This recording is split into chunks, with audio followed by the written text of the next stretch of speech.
In today's video, we're going to be comparing a $6 LEGO supercar to a $600 LEGO supercar. We'll be comparing the building experience, the play features, and everything in between to determine if this $600 set is worth 100 times more. Starting with the $6 supercars, each of them come in this collectible minifigure series style packaging. Each package comes with the same set of instructions and a checklist for every single F1 car in the 12 set series. All of the collectible F1s utilize this brand new race car piece for their unique build, and it was super easy and fun to put together. Each car took less than a minute to build, and the instructions were super simplistic and easy to understand, unlike other sets in this video.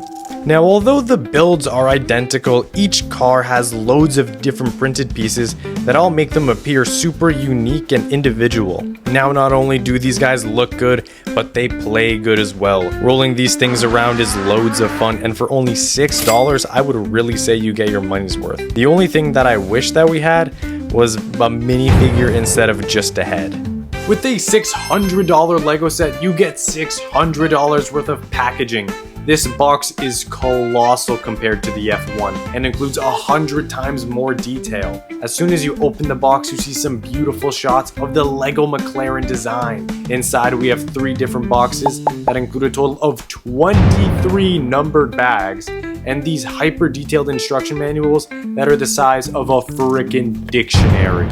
The building experience for this 4,000 piece LEGO Technic Mclaren was grueling. It took me over 20 hours of building over the course of 3 days. I was pushing in so many LEGO pins, my fingers were starting to bruise. And it doesn't help that not only have I never built a full LEGO Technic set before, let alone a 4,000 piece behemoth. The largest set that I've ever built was the Millennium Falcon back in 2015, which is literally 3 times smaller. So going from that to building a fully functioning LEGO engine with the 6 gearbox and paddle shifters and all this other stuff was extremely difficult.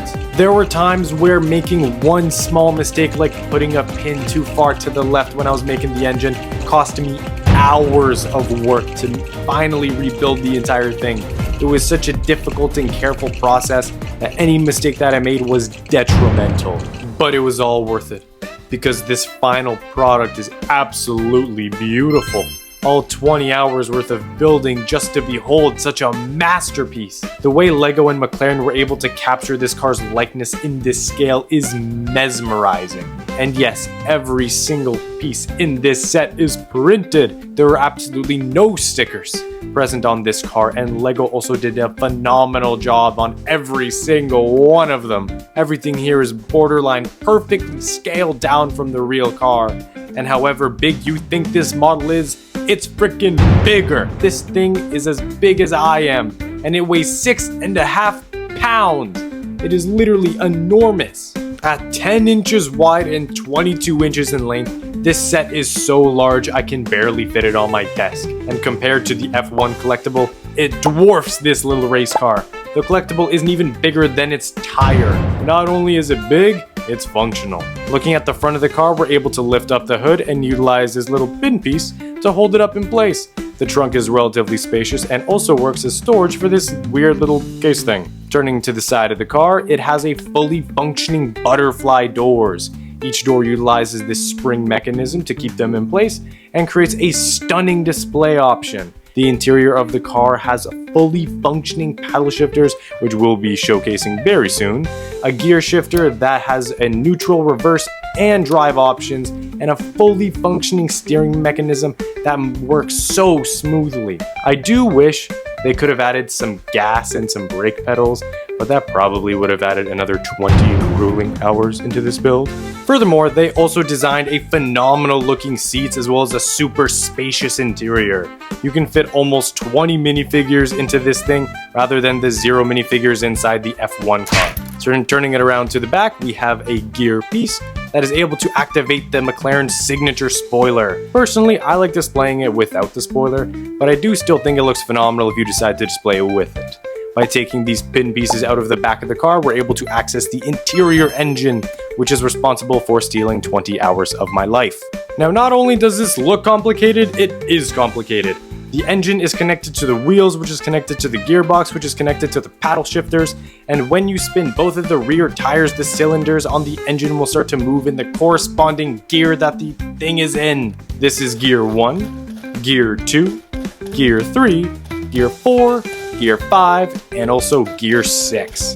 The car also comes with this plaque that has a bunch of the car stats and details used for display.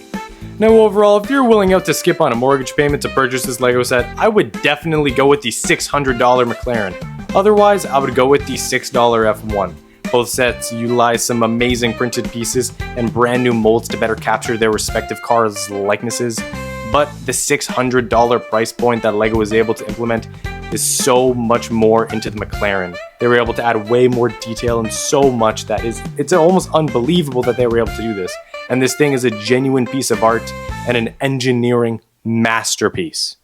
Now I would like to thank you guys so much for watching, and if you want to watch some Minecraft reviews, click up here. If you want to watch some Minecraft customs, click over here. And if you want to see my 1000 subscriber special, click on the channel page. Now thank you guys so much for watching. Remember to like, comment, and subscribe. And AJ Bricks out.